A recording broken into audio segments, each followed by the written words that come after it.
12 जून को चीनी विदेश मंत्रालय ने जानकारी दी थी कि भारत के पत्रकार चीन में काम कर सकते हैं, लेकिन अगर भारत में हमारे पत्रकारों की वीजा अवधि नहीं बढ़ाया तो फिर हम भी प्रतिकार स्वरूप कदम उठाएंगे।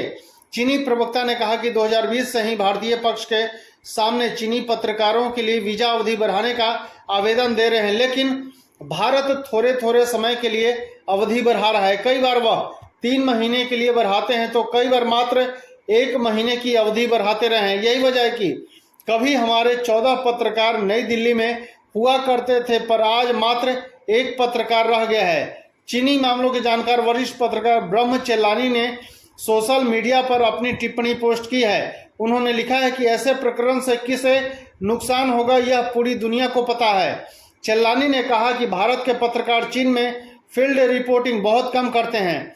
वे सूचनाओं के लिए सरकारी प्रेस रिलीज, ग्लोबल टाइम्स और स्थानीय अखबारों पर निर्भर रहते हैं, जबकि चीनी रिपोर्ट भारत में न सिर्फ फील्ड रिपोर्टिंग करते रहे हैं बल्कि चीन के लिए जासूसी भी करते रहे हैं। इसलिए इस कदम से किसे नुकसान होगा यह बात किसी से छिपी नहीं है।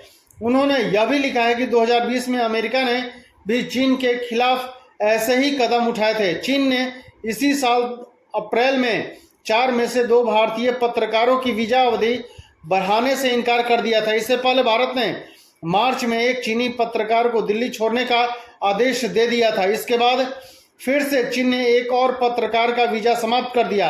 इसलिए इस वक्त चीन में भारत के एकमात्र पत्रकार रह गए हैं, जबकि चीन का कोई भी पत्रकार दिल्ली में नहीं है। आखिरी पत्रकार भी पिछले सप्ताह छोड़कर जा चुका है। वैसे इस विषय पर जब भारतीय विदेश मंत्रालय के प्रवक्ता अरिंदम बागची से पूछा गया तो उन्होंने कहा कि दोनों ही पक्ष एक दूसरे के संपर्क में हैं। धन्यवाद।